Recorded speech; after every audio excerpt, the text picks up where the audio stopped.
خود کو مرد کہتے ہو مسٹر ماجد؟ یہ گرجدار اور چپتی ہوئی آواز اس پر کسی آسمانی بجلی کی طرح گری تھی۔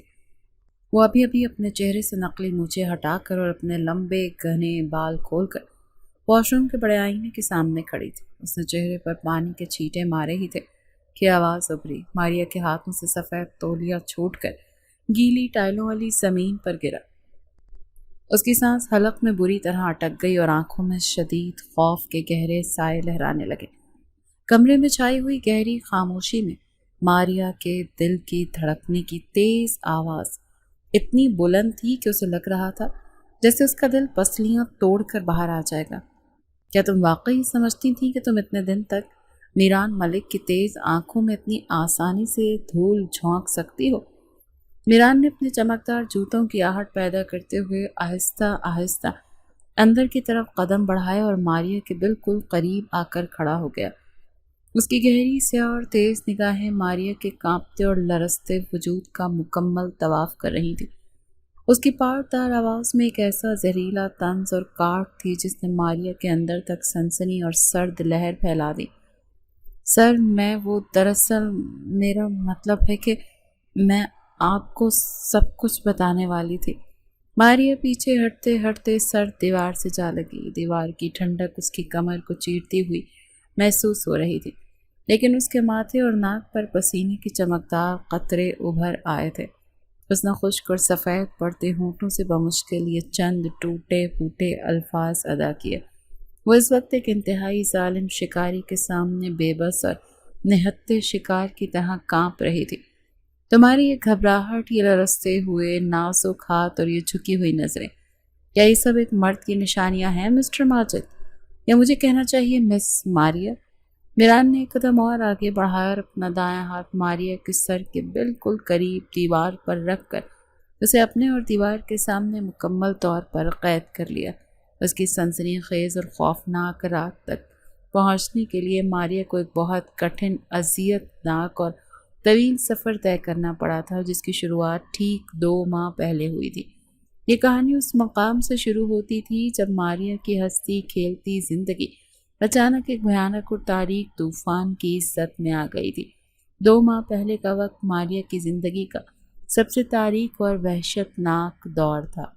اس رات آسمان پر کالے سیاہ بادل چھائے ہوئے تھے اور کھڑکیوں کے شیشوں پر تیز بارش بے رحمی سے برس رہی تھی، جب اس کے شفیق والد کو اچانک سینے میں شدید درد اٹھا تھا۔ ان کی چیخ سن کر ماریا بھاگتے ہوئے ان کے کمرے میں گئی، لیکن اسپتال پہنچنے اور ڈاکٹروں کے معائنے تک بہت دیر ہو چکی تھی۔ وہ ہمیشہ کے لیے اس بے رحم دنیا سے رخصت ہو گئے تھے۔ گھر میں صفے ماتم بچھ گئی تھی اور ہر طرف رشتہ داروں کا ہجوم اور جھوٹی ہمدردیاں تھیں، لیکن یہ ہجوم صرف چند دن کا عارضی مہمان ثابت ہوا۔ ماریا کی بیمار ماں صدمے سے نڈھال ہو کر بستر پر پڑ گئی تھی۔ وہ سارا دن خاموشی سے چھت کو گھورتی رہتی اور اس کا 8 سالہ چھوٹا معصوم بھائی بلال اپنی بھوکی آنکھوں سے بہن کا چہرہ دیکھ کر روٹی مانگتا تھا۔ مفاد پرست رشتہ داروں نے مکمل طور پر منہ پھیر لیا تھا اور گھر کے باورچی خانے میں موجود راشن کا آخری دانہ بھی ختم ہو چکا تھا۔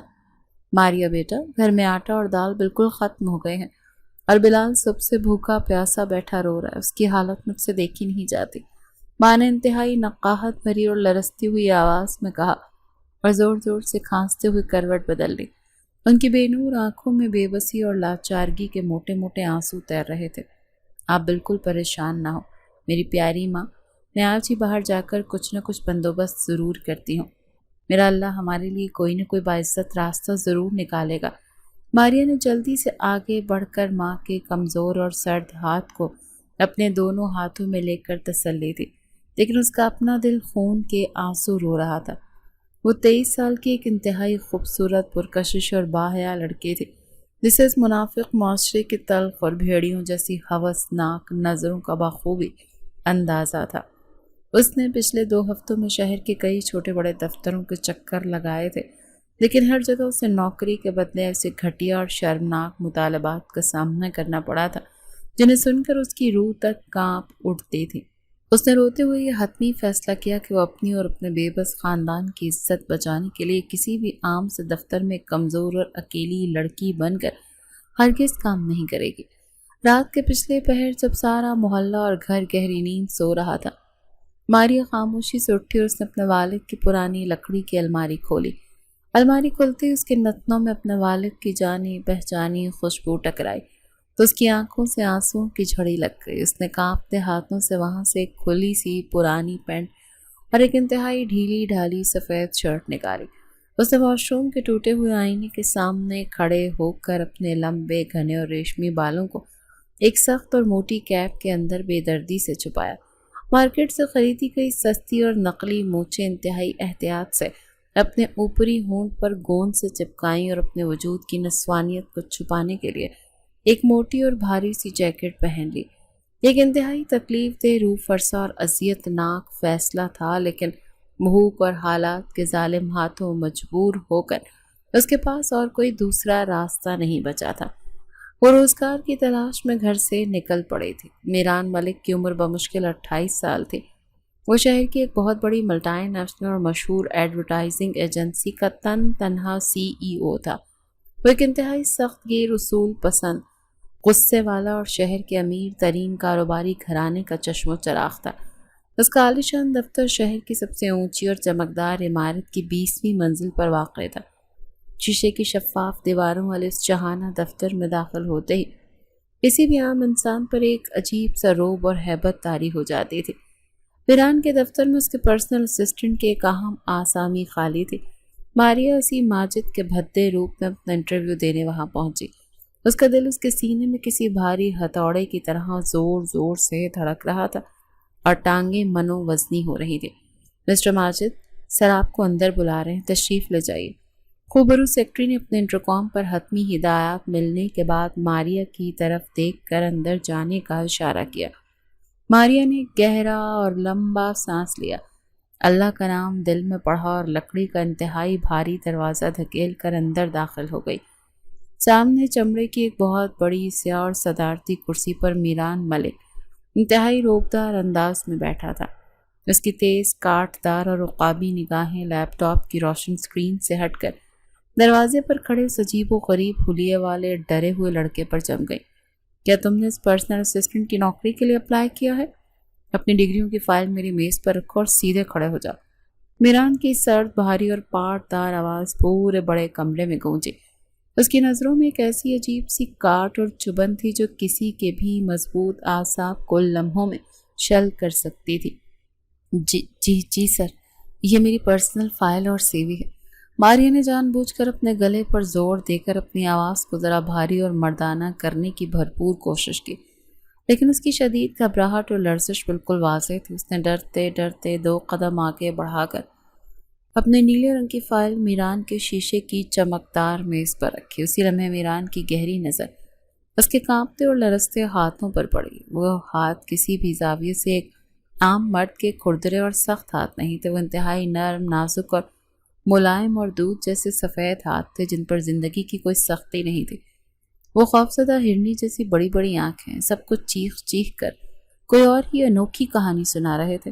میران دل ہی دل میں ایک پراسرار انداز سے مسکرا دیا۔ تمہارا تجربہ تو اس فیلڈ میں کچھ خاص نہیں ہے مسٹر ماجد، لیکن مجھے تمہاری شکل سے تمہاری شدید ضرورت مندی اور مجبوری صاف نظر آ رہی ہے، اس لیے مجھے لگتا ہے کہ تم کام میں محنت کرو گے۔ میں تمہیں فی الحال پروبیشن پر نوکری پر رکھ رہا ہوں۔ کل صبح ٹھیک 8 بجے میری میز کے سامنے اپنی ڈیوٹی پر رپورٹ کرو۔ میران نے فائل کو ایک جھٹکے سے اس کی طرف سرکاتے انتہائی حتمی اور سخت لہجے میں فیصلہ سنایا۔ اس نے کسی نامعلوم کشش، حیرت اور گہری دلچسپی کے تحت اسے بظاہر ماجد نامی لڑکے کو فوراً نوکری پر رکھ لیا تھا۔ وہ ہر حال میں یہ جاننا چاہتا تھا کہ اس بھدے نقاب اور اس خوف کے پیچھے آخر کیا گہرا راز چھپا ہے۔ آپ کا بہت بہت شکریہ سر، میں آپ کو اپنے کام سے کبھی مایوس ہونے کا موقع نہیں دوں گا، میں پوری جان لڑا دوں گا۔ ماریا کی اداس آنکھوں میں اچانک ایک چمک اور امید کی کرن آئی۔ اس نے جلدی سے احتراماً اپنا سر جھکایا اور مڑ کر تیزی سے کیبن کے بھاری دروازے سے باہر نکل گئی۔ اسے ابھی تک خود پر یقین نہیں آ رہا تھا کہ اتنی آسانی سے شہر کی اتنی بڑی اور معزز نوکری مل گئی ہے اسے۔ اگلے دن کی روشن صبح سے دفتر کی مصروف زندگی کا باقاعدہ اور باضابطہ آغاز ہوا۔ یہ پہلا دن ماریا کے کمزور وجود کے لیے کسی کڑے اور طویل امتحان سے کم نہیں تھا۔ میران جان بوجھ کر اسے ایسے مشکل، تھکا دینے والے اور بھاری کام دیتا تھا کہ اس کا حقیقی جسمانی رد عمل دیکھ سکے۔ وہ اپنے آرام دہ کرسی پر بیٹھا انتہائی خاموشی اور گہری دلچسپی سے اس ماجد نامی لڑکے کی چھپی ہوئی نزاکتوں کو نوٹ کرتا رہتا تھا۔ مسٹر ماجد فوراً بیسمنٹ میں جا اور پچھلے 5 سال کے تمام کینسل ہونے والے پروجیکٹس کی تمام موٹی فائلیں آرکائیو روم سے نکال کر میرے کیبن میں لا، اور ہاں، مجھے یہ سارا کام ٹھیک 15 منٹ میں مکمل چاہیے۔ میران نے اپنے انٹرکام کا بٹن دبا کر انتہائی سخت اور بے رحم لہجے میں حکم جاری کیا۔ جی سر، میں بالکل ابھی چاہتا ہوں اور سب لے کر آتا ہوں۔ ماریا نے جلدی سے بوکھلا کر جواب دیا اور لفٹ کی طرف بھاگی۔ آرکائیو روم میں بہت اندھیرا تھا، وہ فائلیں بہت بھاری اور گرد آلود تھی۔ دھول کی وجہ سے ماریا کو مسلسل چھینکیں آ رہی تھی۔ ماریا جب بھاری فائلوں کا ایک بہت بڑا اور وزنی بنڈل اپنے سینے سے لگا کر بمشکل کیبن میں داخل ہوئی تو اس کا سانس دھونکنی کی طرح سے چل رہا تھا۔ اس کے ماتھے اور گالوں پر پسینے کے موٹے قطرے چمکنے لگے اور اس کی ٹانگیں بوجھ سے بری طرح سے کانپ رہی تھیں۔ اس نے بمشکل وہ فائلوں کا پہاڑ میران کی میز پر پٹخا اور ایک طرف کھڑی ہو کر گہرے گہرے سانس لینے لگی۔ تمہاری سانس تو ایسے پھول رہی ہے مسٹر ماجد جیسے تم نے ابھی بھی ماؤنٹ ایوریسٹ کا پہاڑ سر کر لیا ہو۔ کیا تم واقعی اندر سے کوئی مرد ہو یا صرف کپڑے مردوں والے پہنے ہیں؟ تم سے تو 15 لیٹر کی پانی کی ڈسپنسر والی بوتل تک سیدھی نہیں اٹھائی جاتی۔ میران نے اپنی کرسی کی پشت سے ٹیک لگاتے ہوئے اپنے دونوں ہاتھ آپس میں جوڑتے ہوئے تنزن کہا۔ اس کی گہری کالی آنکھوں میں ایک چھپی ہوئی شرارت مسکراہٹ تھی جو ماریا کی گھبراہٹ کی وجہ سے بالکل نہیں دیکھ سکتے تھے۔ سر، وہ فائلیں بہت زیادہ بھاری تھی اور میں ذرا جلدی میں بھاگ کر آیا ہوں نا، اسی لیے میری سانسیں پھول گئی ہیں۔ میں بالکل ٹھیک اور مضبوط ہوں۔ ماریا نے گھبرا کر جلدی سے اپنی ڈھیلی ہوتی مونچھیں درست کیں اور چور کی طرح اپنی نظریں جھکا لیں۔ وہ دل ہی دل میں میران کے اس طنز پر شدید کڑ رہی تھی، لیکن اپنی قیمتی نوکری اور گھر کے بھوکے افراد کی خاطر خاموشی سے سر جھکا کر ہر زہریلا طنز اور تانا برداشت کر رہی تھی۔ ان دونوں کے درمیان خاموشی سے ایک انوکھی اور عجیب سی نوک جھوک کا آغاز ہو چکا تھا۔ کبھی میران اسے بار بار کڑوی کافی بنانے کا حکم دیتا۔ جب ماریا کافی بنا کر لاتی تو اس کے درجہ حرارت میں نقص نکال کر اسے غصے سے دوبارہ بنانے کے لیے کچن میں بھیج دیتا۔ ماریا غصے سے پاؤں پٹکتی ہوئی کچن میں جاتی اور میران اپنے شیشے کے شفاف دروازے سے اسے چھپ کر دیکھ کر بے حد محسوس ہوتا رہتا۔ ایک دوپہر دفتر میں معمول کا دفتری کام انتہائی تیزی سے جاری تھا کہ میران نے اچانک انٹرکام پر ماجد کو اپنے کیبن میں طلب کیا۔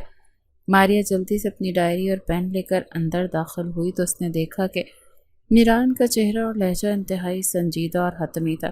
ہماری ایجنسی کو آج ایک بہت بڑا اور کروڑوں کا اہم اشتہاری منصوبہ ملا ہے مسٹر ماجد۔ اس کی فائل پریزنٹیشن کے لیے ہمیں ہر صورت آج رات ہی کراچی نکلنا ہے۔ جاؤ اور فوراً اپنی پیکنگ کر لو، ہمیں فلائٹ رات 8 بجے کی ہے۔ یہ خوفناک اور اچانک خبر سنتے ہی ماریا کے تو پیروں تلے سے قالین والی زمین نکل گئی تھی۔ اس کے دماغ میں خطرے کی تیز سائرن بجنے لگے۔ وہ ایک جوان اور تنہا لڑکی ہو کر ایک بالکل نامحرم اور اجنبی مرد کے ساتھ دوسرے شہر کے ہوٹل میں کیسے جا کر رہ سکتی تھی؟ سر، میں اکیلا آپ کے ساتھ اتنی دور کراچی کیسے جا سکتا ہوں؟ میری ماں کی طبیعت بہت خراب رہتی ہے اور گھر پر انہیں وقت پر دوا دینے والا کوئی دوسرا فرد نہیں۔ مجھے رات کو تو ہر حال میں ان کے پاس گھر پر رکنا ہوتا ہے۔ ماریا نے بری طرح ہکلاتے اور رکتے ہوئے جواب دیا۔ اس کے چہرے کا رنگ ہلدی کی طرح پیلا پڑ چکا تھا اور فائل پکڑے ہوئے اس کے ہاتھ مسلسل کانپ رہے تھے۔ یہ کوئی عام درخواست یا مشورہ نہیں ہے مسٹر ماجد، یہ ایک باس کا آخری آرڈر ہے۔ اگر تم میرے ساتھ یہ اہم سفر نہ کیا تو تمہیں اسی وقت اس نوکری سے دھکے مار کر نکال دیا جائے گا اور تمہاری اس پورے مہینے کی تنخواہ بھی بطور جرمانہ ضبط کر لی جائے گی۔ اب حتمی فیصلہ تمہارے اپنے ہاتھ میں ہے کہ تم اب جا سکتے ہو۔ میران نے اپنی میز پر سختی سے ہاتھ مار کر انتہائی گرجدار آواز میں کہا اور دوبارہ مکمل بے نیازی سے اپنے لیپ ٹاپ کی طرف متوجہ ہو گیا۔ اس کا لہجہ اتنا زیادہ بے رحم، ظالم اور قطعی تھا کہ اس میں مزید کسی بھی قسم کی بحث کی کوئی ادنا سی گنجائش بھی باقی نہیں تھی۔ ماریا کے پاس واقعی کوئی تیسرا چارہ نہیں تھا۔ اگر نوکری جاتی تو اس کا چھوٹا بھائی فیس نہ ہونے کی وجہ سے اسکول سے نکال دیا جاتا اور ماں کی دوائی مکمل طور پر بند ہو جاتی۔ وہ روتی ہوئی اور اپنے آنسو چھپاتی ہوئی واش روم میں گئی اور آئینے کے سامنے کھڑی اپنی بے بسی اور لاچارگی پر ڈھیروں آنسو بہاتی رہی۔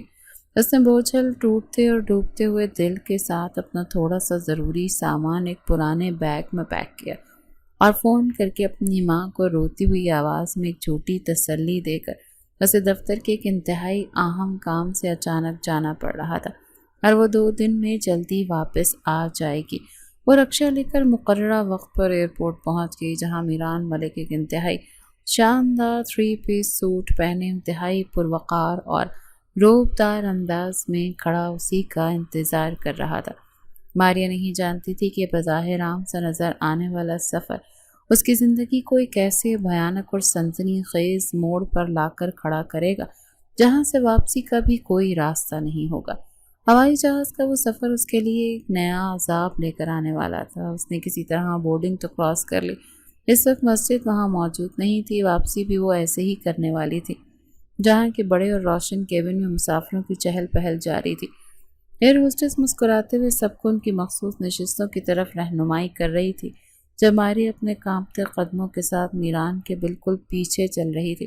اس کی زندگی کا یہ پہلا ہوائی سفر تھا، اور وہ بھی ایک انتہائی خوفناک اور فرضی بھیس میں، جس کے بے نقاب ہونے کا ڈر ہر وقت اس کے سر پر تلوار کی طرح سے لٹکتا رہتا تھا۔ مسٹر ماجد، اپنی سیٹ بیلٹ فوراً باندھ لو اور اس طرح کھڑکی سے باہر جھانکنا بند کرو، میران نے اپنی آرام دہ سیٹ پر بیٹھتے ہوئے انتہائی تحکمانہ اور سرد انداز میں کہا، اور اپنے لیپ ٹاپ کی قیمتی بیگ سامنے والی سیٹ کے نیچے دھکیل دیا۔ اس کی عقابی نظریں ماجد کے زرد پڑتے چہرے پر جمی ہوئی تھی۔ جی سر، میں بس ابھی باندھتا ہوں، مجھے بس تھوڑی سی الجھن ہو رہی ہے اسے بالکل کو سمجھنے میں۔ ماریا نے لرزتے اور پسینے سے بھیگے ہوئے ہاتھوں سے سیٹ بیلٹ پکڑنے کی ناکام کوشش کی، لیکن اس کی انگلیاں بری طرح سے کانپ رہی تھیں۔ اس نے خوف کے مارے اپنی آنکھیں سختی سے بند کر لی تھیں اور اس کا دل سینے کی پسلیاں توڑ کر باہر آنے کو بے تاب تھا۔ تمہارے ہاتھ ایسے کانپ رہے ہیں جیسے تمہیں کسی جرائم پیشہ شخص کی طرح سیدھا پھانسی گھاٹ لے جایا جا رہا ہو۔ مسٹر ماجد، کیا تم نے واقعی زندگی میں کبھی بھی ہوائی جہاز کا سفر نہیں کیا؟ میران نے تھوڑا سا ماجد کی طرف جھک کر اس کی سیٹ بیلٹ کا بکل خود سختی سے بند کیا اور ایک زہریلے طنزیہ مسکراہٹ کے ساتھ اس کے چہرے کی طرف دیکھا۔ اس کی اس اچانک قربت پر ماریا کی سانسیں مزید بے ترتیب اور تیز ہو گئیں۔ نہیں سر، میرا مطلب ہے میں نے سفر تو کیا ہے، بس ذرا اونچائی سے بہت زیادہ ڈر لگتا ہے۔ ماریا نے اپنی ہکلاتی ہوئی زبان سے ایک سفید جھوٹ بولتے اپنا چہرہ جلدی سے دوسری طرف موڑ لیا تاکہ میران اس کی بڑی آنکھوں میں چھپا ہوا سچ نہ پڑھ لے۔ وہ اپنے نشست کے ہتھے کو اتنی مضبوطی سے پکڑے ہوئے تھی کہ اس کے جوڑوں کا رنگ سفید پڑ گیا تھا۔ اگر تمہارا یہی حال رہا نا تو تم میرا سارا کام خراب کر دو گے مسٹر ماجد۔ ذرا مجھے کلائنٹ کی پچھلی اشتہاری کیمپین کے اعداد و شمار تو زبانی بتاؤ، دیکھتے ہیں تمہارا دماغ کتنا کام کر رہا ہے۔ میران نے ماجد کا دھیان ہٹانے اور اسے مزید تنگ کرنے کا فیصلہ کیا تھا۔ اس نے انتہائی سنجیدہ چہرہ بنا کر پیچیدہ سوال پوچھا، لیکن در حقیقت اس کی آنکھوں میں گہری شرارت ناچ رہی تھی۔ وہ اس ڈرے ہوئے لڑکے کی حالت زار سے عجیب سی تسکین محسوس کر رہا تھا۔ سر، وہ پچھلے سال کی سیلز میں تقریباً 20% اضافہ ریکارڈ ہوا تھا اور ان کا کل بجٹ شاید 2 کروڑ روپے کے قریب تھا۔ ماریا نے کانپتی ہوئی آواز میں بے ربط ٹوٹا پھوٹا جواب دیا۔ اسی لمحے جہاز نے رن وے پر پوری رفتار سے دوڑنا شروع کر دیا اور ماریا کے منہ سے خوف کے مارے ایک ہلکی سی چیخ نکلتے نکلتے رہ گئی۔ تمہارا دھیان بالکل بھی اپنے کام میں نہیں مسٹر ماجد۔ اگر تم نے کل کی اہم میٹنگ میں ایسی ہی حماقتیں کی نا تو میں اسی وقت تمہیں نوکری سے فارغ کر کے واپس بھجوا دوں گا۔ میران نے اسے مزید ڈرانے کے لیے انتہائی سخت اور بے رحم لہجہ اختیار کیا، لیکن اندر سے وہ سہمے ہوئے وجود کے لیے ایک عجیب سی نرمی محسوس کر رہا تھا۔ وہ سارا راستہ اس لڑکے کی بے چینی کو بغور دیکھتا رہا، جو بار بار کھڑکی سے باہر دیکھ کر آنکھیں میچ لیتا۔ جہاز کا طویل سفر بالآخر اپنے اختتام کو پہنچا اور وہ کراچی کے ہوائی اڈے سے باہر نکل کر سیدھے ایک عالی شان اور مشہور 5 اسٹار ہوٹل میں پہنچ گئے۔ ریسپشن کا وسیع و عریض علاقہ انتہائی شاندار، روشن اور قیمتی فانوسوں سے سجا ہوا تھا، لیکن ماریا کے لیے یہ تمام روشنی کسی تاریک غار سے کم نہیں تھی۔ سر، مجھے انتہائی افسوس کے ساتھ آپ کو یہ بتانا پڑ رہا ہے کہ ہماری بکنگ کے نظام میں ایک تکنیکی خرابی کی وجہ سے آپ کے 2 الگ الگ کمرے بک نہیں ہو سکے۔ ہوٹل کے مینیجر نے کاؤنٹر کے پیچھے سے انتہائی معذرت خواہانہ انداز میں ہاتھ باندھ کر میران کو اس بھیانک صورتحال سے آگاہ کیا۔ مینیجر کے ماتھے پر پسینے کے قطرے صاف ظاہر تھے کیونکہ وہ میران ملک کے غصے سے بخوبی واقف تھا۔ یہ کیا بکواس کر رہے ہو تم لوگوں نے مجھے اور میری ایجنسی کو سمجھ کیا رکھا ہے؟ میں نے پورے 2 دن پہلے اپنی بکنگ حتمی طور پر کنفرم کی تھی۔ میران نے شدید غصے میں ریسیپشن کی سنگ مرمر کے میز پر اپنا بھاری ہاتھ مارا۔ اس کی گرجدار آواز سن کر آس پاس کھڑے دوسرے مہمان بھی سہم کر ان کی طرف دیکھنے لگے۔ سر، ہم واقعی دل سے شرمندہ ہیں۔ اس وقت پورے ہوٹل میں صرف ایک ہی بڑا سویٹ خالی ہے جس میں 2 سنگل بیڈ موجود ہیں۔ آپ فی الحال اس سیٹ میں آرام فرما لیجیے گا۔ صبح ہم ہر صورت میں آپ کا کمرہ تبدیل کر دیں گے۔ مینیجر نے کانپتی ہوئی آواز میں متبادل پیشکش کی اور سویٹ کی چمکدار چابی انتہائی ڈرتے ڈرتے میران کی طرف بڑھائے تھے۔ یہ ہرگز نہیں ہو سکتا سر، میں آپ کے ساتھ ایک ہی کمرے میں پوری رات کیسے گزار سکتا ہوں؟ آپ مجھے کہیں اور کسی سستے ہوٹل میں بھیج دیں۔ ماریا یہ خوفناک خبر سن کر مکمل طور پر سکتے میں آ گئی اور اس کا خون خشک ہو گیا۔ اس کی آواز میں ایک ایسی بے بسی اور اذیت تھی جیسے اس کا دل چاہ رہا ہو کہ وہ وہیں زمین پر بیٹھ کر دھاڑیں مار کر رونا شروع کر دے۔ چپ چاپ منہ بند کر کے کھڑے رہو مسٹر ماجد، میں اس وقت سفر سے بہت تھکا ہوا ہوں اور رات کے اس پہر کسی دوسرے ہوٹل میں جا کر دھکے نہیں کھا سکتا۔ خاموشی سے اپنا بیگ اٹھاؤ اور میرے پیچھے آؤ۔ میران نے انتہائی غصے سے ماجد کو گھور کر چپ کروا دیا اور چابی لے کر ہوٹل کی لفٹ کی طرف لمبے لمبے ڈگ بھرتا ہوا چل پڑا۔ وہ انتہائی پرسکون صورتحال کا جائزہ لے رہا تھا، لیکن ماریا کے لیے یہ رات کسی قیامت سے کم نہیں ہونے والی تھی۔ سوئٹ کا بھاری دروازہ کھلا اور اندر کا منظر انتہائی شاہانہ تھا۔ نرم قالین، قیمتی پردے اور 2 الگ الگ سنگل بیڈ موجود تھے، لیکن ماریا کو یہ سب ایک خوفناک قید بند لگ رہا تھا۔ کمرے میں داخل ہوتے ہی ماریا خوف سے لکڑی کی دیوار کے ساتھ لگ کر کھڑی ہو گئی۔ وہ ایک اجنبی اور نامحرم مرد کے ساتھ ایک ہی کمرے میں تنہا رات گزارنے کا تصور ہی نہیں کر سکتی اور یہ کانپ رہی تھی۔ مسٹر ماجد، اپنا سامان اس کونے میں رکھو اور سو جاؤ۔ صبح ہمیں جلدی اٹھنا ہے اور مجھے سوتے وقت کسی قسم کا کوئی شور نہیں پسند ہے۔ میران نے اپنا قیمتی کوٹ اتار کر آرام دہ کرسی پر پھینکا اور انتہائی بے نیازی سے اپنے بیڈ کی طرف چلا گیا۔ مسٹر ماجد کی ابتر اور پریشان کن حالت کو مکمل طور پر نظر انداز کر دیا۔ جی سر، میں بالکل خاموشی سے یہیں سو جاتا ہوں۔ آپ آرام سے اپنی نیند پوری کریں، ماریا نے لرزتی ہوئی آواز میں کہا اور اپنے جوتے پہنتے ہی بستر کے بالکل کنارے پر سمٹ کر لیٹ گئی تاکہ اگر کوئی خطرہ محسوس ہو تو وہ فوراً کمرے سے بھاگ سکے۔ اسے خوف کے مارے کوئی لحاف نہیں لیا اور انہیں یہی اپنی بھاری جیکٹ اتاری۔ کمرے کی تمام بتیاں بجھ گئی تھیں اور گھپ اندھیرے میں صرف بڑی کھڑکی سے آنے والی چاند کی ہلکی سی زرد روشنی اندر پھیلی ہوئی تھی۔ یہ پہلی رات ماریا کے لیے کسی شدید ترین اذیت اور کڑے امتحان سے کم نہیں تھی۔ یہ لڑکا اتنا زیادہ ڈرا ہوا کیوں ہے؟ اس کے اندر ایسا کیا گہرا راز چھپا ہے جو یہ مجھ سے ہر وقت اتنا خوف زدہ رہتا ہے؟ میران اپنے نرم بیڈ پر آرام سے لیٹا، لیکن در حقیقت میں وہ بھی جاگ رہا تھا۔ اس نے خاموشی سے کروٹ بدل کر ماجد کی طرف دیکھا جو ایک سہمے ہوئے بچے کی طرح کنارے پر لیٹا تھا۔ اسے وہ کسی شکاری سے بچنے کی کوشش کرنے والا معصوم شکار لگ رہا تھا۔ ماریا ساری رات جاگ کر بستر پر پڑی رہی۔ اس نے اپنی آنکھیں سختی سے بند کر رکھی تھی اور مسلسل اللہ سے دعائیں مانگ رہی تھی کہ کب جلدی سے صبح کی روشنی نمودار ہو اور وہ اپنے کمرے کی بھیانک قید سے باہر نکلے۔ وہ رات دونوں نے کروٹیں بدلتے ہوئے ایک دوسرے کے بارے میں سوچتے ہوئے گزار دی۔ اگلی صبح کی اجلی روشنی کمرے میں پھیلی تو ماریا جلدی سے اٹھ کھڑی ہوئی۔ اس نے میران کے جاگنے سے پہلے بڑی احتیاط اور پھرتی سے واش روم جا کر اپنے چہرے پر نقلی مونچھیں سیٹ کی اور اپنی موٹی کیپ کو مزید سختی سے پہن لیا تاکہ اس کا راز محفوظ رہے۔ مسٹر ماجد، کیا تم نے اب تک ناشتے کا آرڈر دے دیا یا مجھے خود اٹھ کر یہ کام بھی کرنا پڑے گا؟ میران کی آنکھ کھلی تو اس نے بیڈ پر بیٹھتی اپنا وہی پرانا تحکمانہ باس والا انداز اپنا لیا۔ اس کی بھاری آواز میں صبح کی نیند کا خمار واضح محسوس ہو رہا تھا۔ سر، میں نے آپ کے لیے گرما گرم بلیک کافی کا مگ تیار کر کے میز پر رکھ دیا ہے اور ہوٹل کا ناشتہ بھی بس راستے میں ہی ہوگا۔ ماریا نے جلدی سے آگے بڑھ کر کافی کا کپ میران کی طرف بڑھاتے ہوئے کہا۔ اس کی نظریں ہمیشہ کی طرح مکمل طور پر جھکی ہوئی تھی۔ گڈ، لگتا ہے تم آہستہ آہستہ میرا مزاج اور کام سیکھ رہی ہو مسٹر ماجد۔ اب جلدی سے تیار ہو جاؤ، ہمیں ایک اہم میٹنگ کے لیے نکلنا ہے۔ میران نے کافی ایک بڑا گھونٹ کافی کا بھرا اور اس کی تلخ ذائقے کی دل میں تعریف کی۔ اس نے مگ واپس میز پر رکھا اور تولیہ لے کر واش روم کی طرف چلا گیا۔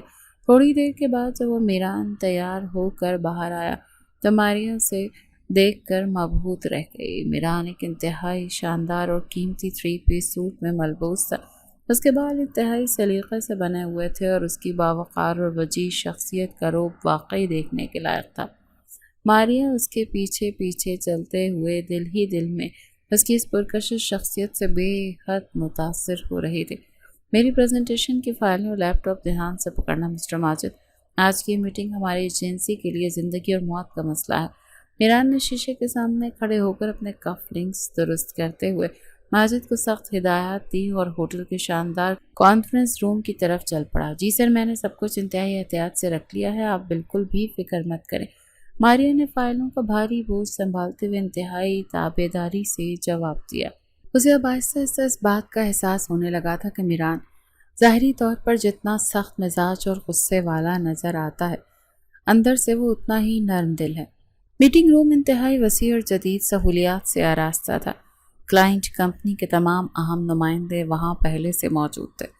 ان میں ایک انتہائی خوبصورت ماڈرن اور پرکشش خاتون مینیجر بھی شامل تھی جس کا نام سارا تھا۔ ویلکم مسٹر میران ملک، ہم سب آپ کا ہی بے صبری سے انتظار کر رہے تھے۔ آپ تو حقیقت میں اپنی تصویروں سے بھی زیادہ ہینڈسم اور چارمنگ ہیں۔ سارا کی نظر جیسے ہی خوبرو میران پر پڑی تو پہلی ہی نظر میں اس کی دیوانی ہو گئی۔ اس نے اپنی جگہ سے اٹھ کر انتہائی مسکراہٹ کے ساتھ میران کی طرف ہاتھ بڑھایا اور کھلے عام اس کی تعریف کی۔ بہت شکریہ مس سارا، ہمیں خوشی ہے کہ آپ نے ہماری ایجنسی کو اس اہم پروجیکٹ کے لیے منتخب کیا۔ کیا ہم اپنا کام شروع کر سکتے ہیں؟ میران نے انتہائی پیشہ ور اور سنجیدہ انداز میں اس کا ہاتھ ملایا اور فوراً کام کی بات شروع کر دی۔ اس نے سارا کی ضرورت سے زیادہ بے تکلفی کو نظر انداز کر دیا۔ یقیناً سر، لیکن کام کے ساتھ ساتھ تھوڑی بہت گپ شپ بھی تو ہونی چاہیے۔ آپ اتنے خشک مزاج کیوں؟ سارا نے ہنستے ہوئے کہا اور میران کے بالکل ساتھ والی کرسی پر آ کر بیٹھ گئی۔ اس نے جان بوجھ کر میران کے مزید قریب ہونے کی کوشش کی۔ ماریا جو تھوڑے ہی فاصلے پر ایک چھوٹی سی کرسی پر بیٹھی فائلوں کو ترتیب دے رہی تھی، یہ سب دیکھ کر اچانک اپنے اندر ایک شدید قسم کی جلن اور بے نام حسد محسوس کرنے لگی۔ یہ عورت کس قدر بے شرم، سر کے اتنا قریب کیوں جا کر بیٹھ گئی جیسے اس کا کوئی پرانا رشتہ ہو۔ ماریا نے دل ہی دل میں کڑتے ہوئے سوچا اور سارا کو انتہائی غصے سے گھورنے لگی۔ اس کی مٹھیاں غصے سے بھیج گئیں۔ پوری میٹنگ کے دوران سارا بار بار جھک کر میران کے لیپ ٹاپ کی اسکرین دیکھتی اور مسکرا کر اس کے بہت قریب ہونے کی کوشش کرتی۔ میران اپنی پریزنٹیشن دینے میں مصروف تھا لیکن ماریا کی حالت غیر ہو رہی تھی۔ اسے یہ بات بالکل پسند نہیں آ رہی تھی کہ کوئی اور عورت میران کے اتنے قریب آئے اور اس سے ہنس ہنس کر بے تکلفی سے بات کرے۔ میٹنگ کے بعد کافی بریک کا اعلان ہوا اور سب لوگ چائے اور کافی پینے کے لیے کانفرنس روم کے پچھلے حصے میں جمع ہو گئے۔ سارا نے اس موقع کا بھرپور فائدہ اٹھایا اور میران کو ایک کونے میں اکیلے گھیر لیا۔ آپ کی ٹائی کا رنگ اور ڈیزائن بہت ہی خوبصورت ہے میران، کہیں آپ نے خود پسند کی ہے یا آپ کی زندگی میں کوئی خاص انسان موجود ہے؟ سارا نے کھلے عام میران کے کاندھے پر اپنا ہاتھ رکھا اور زور زور سے ہنستے ہوئے سوال کیا۔ اس کا انداز انتہائی دل برانہ اور بے باک تھا۔ میری زندگی میں کام کے علاوہ کوئی خاص انسان موجود نہیں ہے مس سارا، اور یہ ٹائی میں نے خود ہی خریدی ہے۔ میران نے انتہائی متانت اور سنجیدگی سے جواب دیا اور ایک قدم پیچھے ہٹ گیا۔ اسے سارا کی یہ حرکت کچھ زیادہ پسند نہیں آئی تھی، لیکن وہ ایک عام کلائنٹ تھی اسی لیے وہ لحاظ کر رہا تھا۔ ماریا سے یہ بےہودہ منظر مزید برداشت نہ ہوا۔ اس کا حسد اب ایک بھڑکتی ہوئی آگ کی شکل اختیار کر چکا تھا۔ وہ غصے میں اپنی جگہ سے اٹھی اور تیزی سے چلتی ہوئی ان دونوں کے بالکل قریب پہنچی۔ سر، یہ کلائنٹ کی پچھلے سال کی تمام فائلیں ہیں جن کی آپ نے مجھ سے طلب کیا تھا، تو ان کو ابھی دیکھ لیجئے۔ ماریا نے غصے میں فائلوں کو ایک بہت بڑا اور بھاری بنڈل زور سے اس شیشے کی میز پر پٹخا۔ جس کے بعد وہ دونوں کھڑے بات کر رہے تھے۔ اس زوردار آواز سے سارا گھبرا کر پیچھے ہٹ گئی۔ یہ کیا بدتمیزی ہے مسٹر ماجد کہ تمہیں میز پر آرام سے فائلیں رکھنے کا طریقہ نہیں آتا؟ میران نے انتہائی حیرت اور تھوڑے غصے سے ماجد کی طرف دیکھا تو ماجد کا چہرہ اس وقت غصے اور حسد کی زیادتی سے سرخ ہو رہا تھا اور وہ سارا کو کچا چبا جانے والی نظروں سے گھور رہا تھا۔ سوری سر، دراصل میرے ہاتھ سے فائلیں اچانک پھسل گئی تھیں۔ میرا ارادہ کسی کو ڈرانے یا خلل ڈالنے کا نہیں تھا۔ ماریا نے جلدی سے اپنی نظریں جھکائیں اور حق لاتے ہوئے معذرت کے لہجے میں اس کا کانپتی آواز میں موجود غصہ واضح طور پر محسوس ہو رہا تھا۔ میران جو اس ساری صورتحال کو انتہائی بغور دیکھ رہا تھا فوراً ساری کہانی سمجھ گیا۔ اسے محسوس کر لیا کہ ماجد کو سارا کی اس قربت اور ہنسی مذاق سے شدید تکلیف اور بے چینی ہو رہی ہے۔ میران کے لیے صورتحال اب غصے کے بجائے انتہائی دلچسپ اور مزاحیہ ہو گئی۔ کوئی بات نہیں مسٹر ماجد، تم جا کر اپنا کام کرو۔ ویسے مس سارا، کیا آپ آج شام میرے ساتھ چائے پینا پسند کریں گے؟ میران نے ماجد کے اس حسد کو مزید آزمانے کا فیصلہ کیا۔ اس نے جان بوجھ کر سارا کی طرف دیکھ کر انتہائی پرکشش مسکراہٹ کے ساتھ اسے شام کی چائے پر مدعو کر لیا۔ اوہ مائی گاڈ، مجھے یہ جان کر بہت خوشی ہوگی میران، میں شام کو ضرور آپ کا انتظار کروں گی۔ سارا یہ سن کر خوشی سے نہال ہو گئی اور اس نے فوراً حامی بھر لی۔ ماریا کے لیے میران کا یہ جملہ کسی دھماکے سے کم نہیں تھا۔ رات کا اندھیرا گہرا ہو چکا تھا اور ہوٹل کا وہ پرتعیش کمرہ ایک عجیب سی بے چینی میں ڈوبا ہوا تھا۔ ماریا بستر پر بیٹھی شدید اضطراب کا شکار تھی اور غصے سے اپنے ناخن چبا رہی تھی۔ اس کی نظریں بار بار دروازے کی طرف اٹھ رہی تھیں اور اسے ہر گزرتا ہوا پل ایک طویل صدی کے برابر لگ رہا تھا۔ دروازہ کھلا اور میران چہرے پر ایک فاتحانہ مسکراہٹ سجائے اندر داخل ہوا۔ آج کی شام واقعی میری زندگی کی چند بہترین یادگار شاموں میں سے ایک تھی مسٹر ماجد۔ سارا بہت ہی دلچسپ اور سلجھی ہوئی لڑکی تھی۔ میران نے اپنا قیمتی کوٹ اتار کر کرسی پر رکھا اور جان بوجھ کر ماریا کو چھیڑنے کے لیے سارا کی تعریف شروع کی۔ اس کی آنکھوں میں ایک چھپی ہوئی شرارت ناچ رہی تھی۔ آپ کو اس طرح کسی غیر عورت کے ساتھ اکیلے چائے پینے ہرگز نہیں جانا چاہیے تھا سر۔ وہ کوئی اچھی عورت نہیں اور اس کا انداز انتہائی بیہودہ ہے۔ ماریا کا غصہ مکمل طور پر قابو سے باہر ہو رہا تھا۔ اس کی آواز میں ایک عجیب سی خفگی، جلن اور بے بسی شامل تھی جو چھپائے بھی نہیں چھپ رہی تھی۔ وہ ایک خوبصورت، پرکشش اور سمجھدار لڑکی ہے مسٹر ماجد، اور شاید میں اس کے بارے میں زندگی کا کوئی بہت سنجیدہ فیصلہ سوچ لوں۔ تمہیں اس سے کیا مسئلہ ہے؟ میران نے اپنے نرم بیڈ پر بیٹھتے ہوئے انتہائی سنجیدہ شکل بنا کر کہا، لیکن وہ اندر سے ماریا کی اس جلن سے بے حد لطف اندوز ہو رہا تھا۔ مجھے یہ سب سن کر بہت زیادہ الجھن ہو رہی ہے سر۔ اس عورت کو آپ سے صرف اور صرف مطلب ہے اور وہ ایک موقع پرست انسان ہے۔ ماریا کا ضبط مکمل طور پر جواب دے گیا تھا۔ وہ غصے سے اپنی جگہ سے کھڑی ہوئی تھی اور چیخ کر بولی۔ اس کی مٹھیاں سختی سے بھینچی ہوئی تھیں۔ مسٹر ماجد، تمہارا چہرہ کیوں اتنا سرخ ہو رہا ہے اور تمہاری آنکھیں میں یہ ایک کیسی شدید جلن ہے آنکھوں میں؟ تم ایک عورت سے اتنا حسد کیوں کر رہے ہو؟ میران نے تیزی سے قدم آگے بڑھایا۔ انتہائی گہری، چپتی ہوئی اور کھوجتی ہوئی نظروں سے ماریا کی آنکھوں میں جھانکتے ہوئے سوال کیا۔ اس کا لہجہ اچانک بہت گہرا ہو گیا تھا۔ ماریا اس اچانک سوال اور میران کی قربت پر مکمل طور پر گڑبڑا گئی۔ وہ نظریں چرا کر اور گھبرا کر تیزی سے واش روم کی طرف بھاگی اور اندر سے کنڈی لگا لی۔ واش روم کے اندر کھڑی اسے بری طرح سے کانپ رہی تھی۔ اس نے سامنے لگے بڑے آئینے میں خود کو دیکھا تو اس کے اپنے اس ماجد والے جھوٹے روب اور اس مردانہ لباس سے شدید نفرت ہونے لگی۔ اس نے غصے اور اذیت کے ملے جلے جذبات کے ساتھ آئینے کے سامنے خود کو کھڑے ہو کر روتے ہوئے اور اپنی موٹی کیپ اتاری۔ اس کے لمبے، گھنے اور ریشمی بال اس کے کاندھوں پر بکھر گئے۔ اس نے نل کھول کر ٹھنڈے پانی سے اپنا چہرہ دھویا اور وہ نقلی مونچھیں نوچ کر واش بیسن میں پھینک دی۔ وہ کچھ دیر تک دیوار کے ساتھ لگ کر سسکیاں لیتی رہی اور پھر تولیے سے اپنے آنسو صاف کرتے ہوئے واش روم کے دروازے کی طرف بڑھی۔ اسے پورا یقین تھا کہ میران اب بیڈ پر سو چکا ہوگا، لیکن جیسے اس نے دروازہ کھول کر باہر قدم رکھا تو اس کی جان نکل گئی۔ کیا تم واقعی سمجھتی تھی کہ تم اتنے دن تک میران ملک کی آنکھوں میں اتنی آسانی سے دھول جھونک سکتی ہو؟ میران بالکل سامنے اپنے بازو سینے پر باندھے کھڑا تھا۔ اس کی آواز میں طنز کے بجائے ایک عجیب سی ملائمیت اور دلکشی تھی۔ جس نے ماریا کو دیوار کے ساتھ لگنے پر مجبور کر دیا۔ مجھے معاف کر دیں سر، خدا نہ مجھے پولیس کے حوالے مت کیجیے گا، ورنہ میرا غریب اور بے بس خاندان بالکل برباد ہو جائے گا۔ ماریا مزید صبر نہ کر سکی اور پھوٹ پھوٹ کر رونے لگی۔ اس نے اپنے کانپتے ہوئے ہاتھ جوڑ کر میران کے سامنے گڑ گڑانا شروع کر دیا۔ تمہیں مجھ سے ڈرنے کی بالکل بھی ضرورت نہیں، میں صرف یہ جاننا چاہتا ہوں کہ تم نے یہ بھیس آخر کیوں بدلا تھا۔ میران نے انتہائی نرمی سے ماریا کے جڑے ہوئے کانپتے ہاتھ پکڑے اور اسے اپنے ساتھ لا کر صوفے پر بٹھا دیا۔ اس کا یہ رویہ ایک باس سے زیادہ ایک ہمدرد دوست جیسا تھا۔ میرے والد کا اچانک دل کا دورہ پڑنے سے انتقال ہو گیا۔ میری ماں بستر پر موت و حیات کی کشمکش میں ہے اور میرا چھوٹا بھائی بھوکا سوتا تھا۔ معاشرے کی درندگی نے مجھے یہ روپ دھارنے پر مجبور کر دیا۔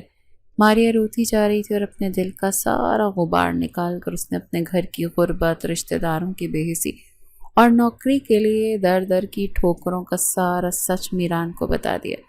تم کتنی پاگل ہو ماریا، مجھے تو پہلے ہی دن تمہارے ان نرم ہاتھوں اور جھکی ہوئی شرمیلی نگاہوں سے شک ہو گیا تھا۔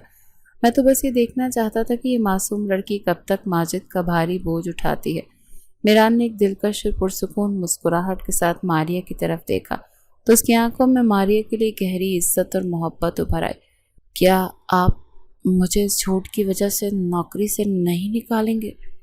میری بیمار ماں کی دوائی، بلال کی فیس کا کیا ہوگا؟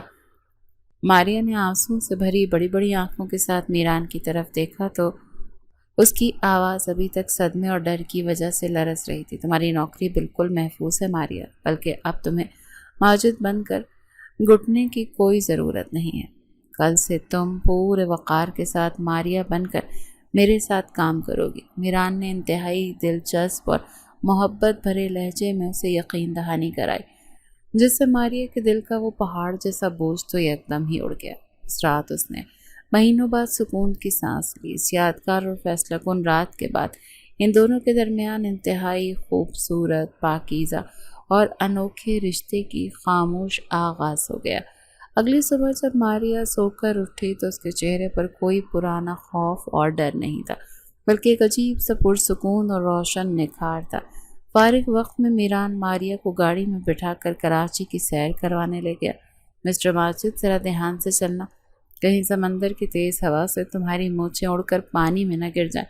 میران نے ساحل سمندر پر گیلی ریت پر چلتے جان بوجھ کر ماریا کو اس کے پرانے نام سے چھیڑا تو اس کی ہنسی سمندر کی لہروں میں گونج رہی تھی۔ آپ مجھے اس برے نام سے مت بلائیں سر، مجھے اس جھوٹے روپ اور ان پرانے کپڑوں سے اب سخت نفرت ہو چکی ہے۔ ماریا نے غصے سے اپنا خوبصورت منہ بنایا اور ریت پر پاؤں مارتے ہوئے تیزی سے آگے بڑھ گئی۔ اس کی صدا پر میران کا دل بے اختیار دھڑک اٹھا۔ وہ دونوں ساحل سمندر پر چلتے ہوئے ایک دوسرے کے ساتھ اپنے دل کی باتیں، اپنے خواب اور اپنی الجھنیں شیئر کرتے رہے۔ ان کے درمیان ایک میٹھی سی نوک جھوک چلتی رہتی تھی۔ ماریا اب میران سے پہلے کی طرح سے خوف زدہ نہیں تھی، بلکہ وہ اس کی قربت میں خود کو انتہائی محفوظ اور پرسکون محسوس کرتی تھی، اور یہ مختصر لیکن خوبصورت سفر ان کی تنہا زندگی کا سب سے حسین موڑ بن چکا تھا۔ لاہور واپسی کا دن بھی آ گیا۔ ہوائی جہاز کا واپسی کا سفر جاتے ہوئے سفر سے بالکل مختلف تھا۔ اب ماریا خوف سے کانپنے کے بجائے آرام سے کھڑکی سے باہر بادلوں کو دیکھ رہی تھی، اور میران اسے مختلف شہروں کے بارے میں بتا رہا تھا۔ لاہور ایئرپورٹ پر اترنے کے بعد دونوں ہوائی اڈے کی عمارت سے باہر نکلے۔ ڈرائیور، سامان ڈگی میں رکھو اور گاڑی کو ماریا کے محلے کی طرف لے چلو۔ ایئرپورٹ سے باہر نکلتے ہی میران نے اپنی چمچماتی ہوئی گاڑی کے پاس پہنچ کر ڈرائیور کو انتہائی حتمی لہجے میں ہدایت دی۔ سر پلیز آپ بالکل تکلیف مت کریں، میں یہاں سے خود رکشہ لے کر چلی جاؤں گی۔ میرا محلہ بہت تنگ ہے اور راستہ خستہ حال ہے، ماریا نے گھبرا کر جلدی سے کہا۔ وہ نہیں چاہتی تھی کہ میران جیسا امیر شخص اس کی غربت اور اس کے ٹوٹے ہوئے گھر کو دیکھے۔ اسے اپنے حالات پر شرمندگی محسوس ہو رہی تھی۔ میں نے ایک بار کہہ دیا ہے کہ میں تمہیں خود تمہارے گھر کے دروازے تک بحفاظت چھوڑ کر آؤں گا، تو اس میں میرے خیال میں تم جانتی ہو کہ ایک باس کے حکم سے بحث کرتے ہو۔ میران نے انتہائی سختی سے لیکن محبت سے منع کر دیا اور گاڑی کا دروازہ کھول کر ماریا کو اندر بیٹھنے کا اشارہ کر دیا۔ ماریا خاموشی سے سر جھکا کر گاڑی میں بیٹھ گئی۔ گاڑی شہر کے پرچ علاقوں سے نکل کر ایک پرانے اور پسماندہ علاقے میں داخل ہو گئی۔ راستے ٹوٹے ہوئے تھے اور گلیوں میں گندا پانی کھڑا تھا۔ جب میران کی شاندار لگژری گاڑی ماریہ کے ایک چھوٹے سے خستہ حال محلے کی تنگ گلی میں رکی تو محلے کے لوگ حیرت سے باہر نکل آئے۔ میران کو ماریہ کی مجبوریوں کا مزید گہرائی اور تلخی سے اندازہ ہوا۔ اس نے سوچا اس پھول جیسی لڑکی نے کتنی اذیت ناک زندگی گزاری ہے۔ سر آپ گاڑی میں ہی بیٹھے، میں اندر چلی جاتی ہوں، گھر کی حالت آپ کے بیٹھنے کے قابل نہیں ہے۔ ماریہ نے انتہائی ہچکچاتے ہوئے اور شرمندگی سے نظریں چراتے ہوئے کہا تو اس کا دل تیزی سے دھڑک رہا تھا۔ میں اتنی دور آیا ہوں تو تمہاری والدہ کی عیادت کیے بغیر واپس کیسے جا سکتا ہوں؟ چلو مجھے اندر لے کر چلو، میران نے مسکرا کر کہا اور گاڑی سے باہر نکل آیا۔ ماریہ مجبوراً اسے اپنے گھر کے اندر لے آئی۔ گھر کا صحن بہت چھوٹا تھا، ٹوٹے ہوئے کچے فرش پر غربت کے واضح آثار نمایاں تھے۔ دیواروں کا رنگ اکھڑ چکا تھا اور ایک کونے میں پرانی چارپائی پر ماریہ کی بیمار ماں لیٹی ہوئی تھی۔ میران انتہائی عقیدت و احترام سے ماریہ کی بیمار ماں کے پاس جا کر بیٹھ گیا۔ اللہ تمہیں ہمیشہ خوش رکھے بیٹا، تم نے میری یتیم بیٹی کو عزت کی نوکری دی۔ یہ معصوم بچی ہمارے لیے دن رات بہت سخت محنت کرتی ہے۔ ماں نے نقاہت سے کانپتے ہوئے ہاتھوں سے میران کو ڈھیروں دعائیں دی اور ماریہ کی سخت محنت اور قربانیوں کا ذکر کیا۔ ان کی آنکھوں میں شکر گزاری کے آنسو تھے۔ آپ بالکل پریشان نہ ہو ماں جی، ماریہ بہت ہی ہونہار اور محنتی ہے اور اب اس کی اور اس گھر کی ساری پریشانیاں میری ذاتی ذمہ داری ہیں۔ میران نے انتہائی شفقت سے ماں کے سر پر ہاتھ پھیرا۔ اسی دوران ماریہ کا چھوٹا بھائی بلال اسکول کے پرانے کپڑوں میں بھاگتا ہوا آیا۔ میران نے بلال کے ماتھے پر پیار دیا اور اس سے اس کی پڑھائی اور اسکول کا پوچھا۔ اس چھوٹے اور خستہ حال گھر میں کھڑے ہو کر میران نے دل ہی دل میں ایک بہت بڑا اور خاموش فیصلہ کر لیا تھا۔ اگلے چند دن ماریہ کی مشکلات زندگی میں ایک بہت بڑا اور حیران کن بدلاؤ لے کر آیا۔ وہ صبح سویرے گھر کے چھوٹے صحن میں جھاڑو دے رہی تھی۔ سورج کی پہلی کرنیں بمشکل اس کے ٹوٹے ہوئے صحن تک پہنچی تھی کہ اچانک گلی میں ایک شور سا برپا ہوا۔ ایک مشہور اور مہنگے اسپتال کی بڑی اور جدید ایمبولینس ان کے خستہ حال دروازے پر آ کر رکی اور اس میں سے اعلیٰ ڈاکٹرز کی ایک ٹیم تیزی سے اندر داخل ہوئی۔ بیٹا آپ بالکل پریشان نہ ہو، ہم ڈاکٹر ہیں اور آپ کی والدہ کا تفصیلی معائنہ کرنے آئے ہیں۔ ایک سینئر ڈاکٹر نے اپنا سیاہ بیگ کھولتے انتہائی نرمی اور ہمدردی سے کہا۔ ان کی آنکھوں میں ایک پیشہ ورانہ اطمینان اور سکون تھا۔ لیکن ڈاکٹر صاحب، ہم تو اتنے غریب ہیں، ہسپتال کی پرچی بھی نہیں بنوا سکتے۔ آپ لوگوں کو ضرور کوئی غلط فہمی ہوئی ہے یا آپ غلط پتے پر آ گئے ہیں۔ ماریہ نے شدید حیرانی اور پریشانی سے اپنے ہاتھ ملتے ہوئے جواب دیا۔ اس کی لرزتی ہوئی آواز میں ایک انجانہ خوف اور بے بسی صاف چھلک رہی تھی۔ ہمیں کوئی غلط فہمی نہیں ہوئی ہے بیٹا، آپ کی والدہ کے اس مہنگے علاج کا سارا خرچہ میران ملک صاحب نے ایڈوانس میں ادا کر دیا اور اب ان کا مکمل علاج اور صحتیابی ہماری ذمہ داری ہے۔ ڈاکٹر نے مسکراتے ہوئے اس حیران کن حقیقت سے پردہ اٹھایا اور اپنا اسٹیتھوسکوپ نکال کر ان کا لہجہ انتہائی پراعتماد اور تسلی بخش تھا۔ ماریہ یہ سن کر مکمل طور پر سکتے میں آ گئی۔ وہ بت بنی کھڑی تھی۔ اسی شام ماریہ کے چھوٹے بھائی بلال کے اسکول میں بھی ایک پیغام آیا کہ اس کی سال بھر کی فیس اور کتابوں کا خرچہ یکمشت ادا کر دیا گیا ہے۔ ماریہ یہ سب دیکھ کر شدید جذبات سے مغلوب ہو گئی۔ اگلے ہی دن سیدھی میران کے شاندار آفس پہنچی۔ اس نے سیکرٹری کی پرواہ کیے بغیر سیدھا کیبن کا بھاری دروازہ کھولا۔ سر، آپ نے یہ سب کچھ کیوں کیا؟ میں آپ کو یہ اتنا بڑا اور عظیم احسان زندگی بھر کیسے چکاؤں گی؟ ماریہ کی آنکھوں سے شکر گزاری کے موٹے موٹے آنسو بہہ رہے تھے اور اس کی آواز شدت جذبات سے بری طرح سے کانپ رہی تھی۔ میں نے یہ سب کسی معمولی اسسٹنٹ کے لیے تو بالکل نہیں کیا ماریہ، میں نے یہ سب اس لڑکی کے لیے کیا ہے جس نے اپنی سادگی اور محنت سے میرا دل جیت لیا۔ میران نے اپنی صدارتی کرسی سے اٹھ کر انتہائی محبت بھرے اور دھیمے لہجے میں کہا۔ اس کی گہری اور پرکشش آنکھوں میں ماریہ کے لیے بے پناہ خلوص، عزت اور پیار چھلک رہا تھا۔ لیکن سر، میں ایک غریب لڑکی ہوں اور آپ شہر کے اتنے بڑے اور امیر انسان، ہمارا کوئی جوڑ نہیں۔ ماریہ نے اپنی نظریں جھکاتے ہوئے ایک لمبی سسکی بھری۔ اسے اپنی اوقات اور میران کی اونچی حیثیت کا بخوبی اندازہ تھا۔ وہ کسی خوش فہمی میں نہیں رہنا چاہتے تھے۔ محبت اور خلوص کے رشتوں میں بینک بیلنس اور حیثیت تو بالکل نہیں دیکھی جاتی ماریہ۔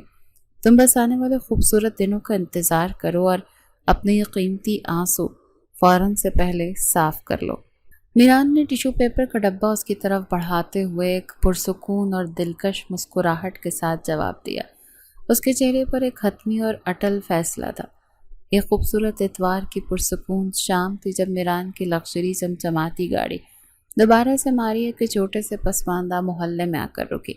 اس بار میران اکیلا نہیں تھا بلکہ اس کے ساتھ اس کے باوقار والدہ اور بڑی بہن بھی انتہائی قیمتی لباس پہنے موجود تھی۔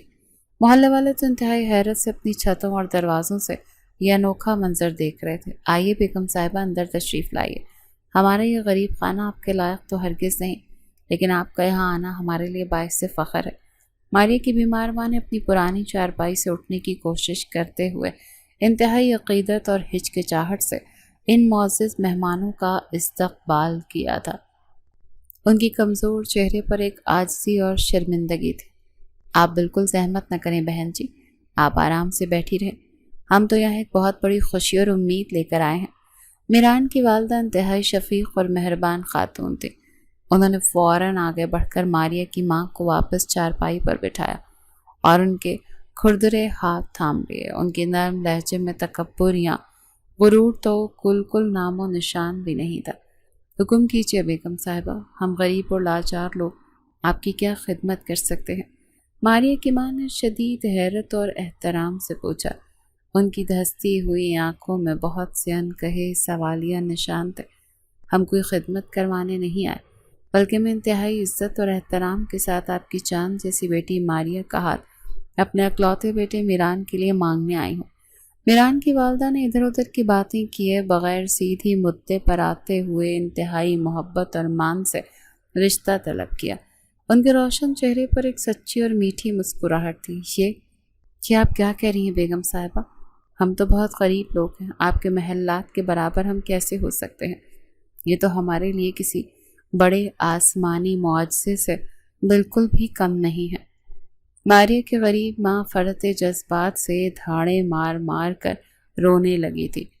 انہوں نے اپنے آنسو صاف کرتے ہوئے اللہ کا لاکھ لاکھ شکر ادا کیا اور خوشی خوشی اس شاندار رشتے کو فوراً سے پہلے قبول کر لیا۔ ماریہ بیٹا یہاں آؤ، میرے پاس بیٹھو، آج سے تم میری بہو نہیں بلکہ میری بیٹی ہو۔ میران کی والدہ نے ماریہ کو محبت سے آواز دی جو کمرے کے ایک اندھیرے کونے میں کھڑی شرم سے دوہری ہو رہی تھی۔ اس کی بڑی بڑی آنکھوں سے خوشی اور تشکر کے موٹے موٹے آنسو چھلک پڑے۔ جی آنٹی، میں پوری زندگی یہ کوشش کروں گی کہ آپ کی امیدوں اور اس عزت پر پورا اتروں۔ ماریہ نے لرزتی ہوئی اور دھیمی آواز میں جواب دیا اور ان کے قدموں کے پاس فرش پر بیٹھ گئی۔ اس کا دل سینے میں خوشی سے باغ باغ ہو رہا تھا۔ شادی کی بھرپور اور شاندار تیاریوں کا باقاعدہ آغاز ہو چکا تھا۔ ماریہ کی ماں کی صحت بین اعلیٰ ڈاکٹروں کی مسلسل اور بہترین علاج کی وجہ سے شادی سے بہتر ہو رہی تھی۔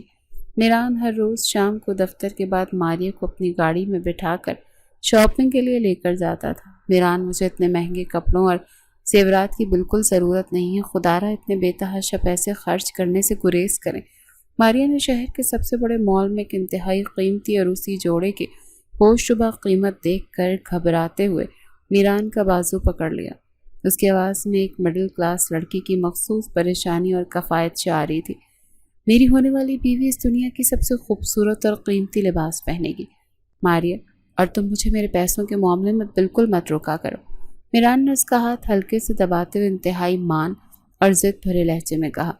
اس کی گہری آنکھوں میں ماریہ کے لیے بے پناہ محبت اور دیوانگی چھلک رہی تھی۔